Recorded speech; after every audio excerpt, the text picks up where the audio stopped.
बीडच्या मस्साजोगचे दिवंगत सरपंच संतोष देशमुख हत्या प्रकरणासंदर्भात आज सुनावणी होणार आहे। मागच्या सुनावणीमध्ये वकिलांकडून डिजिटल पुराव्यांची मागणी केली होती, मात्र डिजिटल पुरावे मिळाले नसल्याचा युक्तिवाद आरोपींच्या वकिलांनी केला होता। त्यामुळे आजच्या सुनावणीत पुन्हा या पुराव्यांच्या मागणीची शक्यता आहे। तसंच मुख्य आरोपी वाल्मिक कराडच्या डिस्चार्ज अर्जावरती वकील म्हणणं मांडण्याची शक्यता आहे। आरोपी विष्णू साठेला लातूरहून बीड कारागृहात आणण्याची मागणी वकिलांनी केली होती। या संदर्भात आरोपीचे वकील युक्तिवाद करतील अशी देखील शक्यता वर्तवली जाते।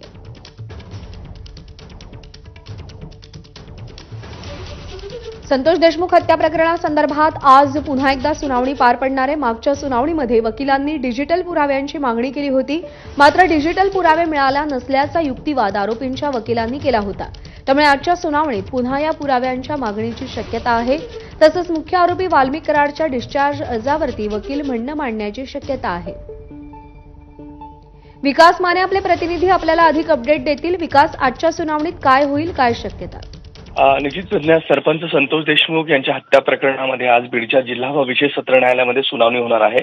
खरं तर डिस्चार्ज ऍप्लिकेशन जे वाल्मिक कराडच्या वकिलांकडनं बीडच्या जिल्हा विशेष सत्र न्यायालयामध्ये डिस्चार्ज ऍप्लिकेशन मांडण्यात आलेलं होतं, त्याच्यावरती देखील प्रामुख्याने या ठिकाणी सुनावणी होणार आहे। आणि त्याबरोबरच जो आरोपी विष्णू साठे आहे त्याला लातूरहून बीडच्या जिल्हा कारागृहामध्ये हलवण्याची देखील मागणी या ठिकाणी करण्यात आलेली होती। मागील सुनावणीमध्ये या संदर्भामध्ये जो युक्तिवाद झालेला होता तो या ठिकाणी न्यायाधीशांनी राखून ठेवलेला आहे, कारण की जो निर्णय आहे या ठिकाणी विष्णू साठेला बीडच्या कारागृहात आणण्यासाठी तो राखून ठेवण्यात आलेला आहे। त्यामुळे या दोन्हीही विशेष ह्याच्यामध्ये आज सुनावणी होण्याची दाट शक्यता आहे। आणि यात विशेष बाब म्हटलं तर विशेष सरकारी वकील उज्ज्वल निकम हे देखील काल रात्रीच मुक्कामी या ठिकाणी आलेले आहेत आणि त्यांच्याच उपस्थितीमध्ये आज बीडच्या न्यायालयामध्ये ही सुनावणी होणार आहे। त्यामुळे या सुनावणीला आज महत्त्व प्राप्त झालेलं आहे।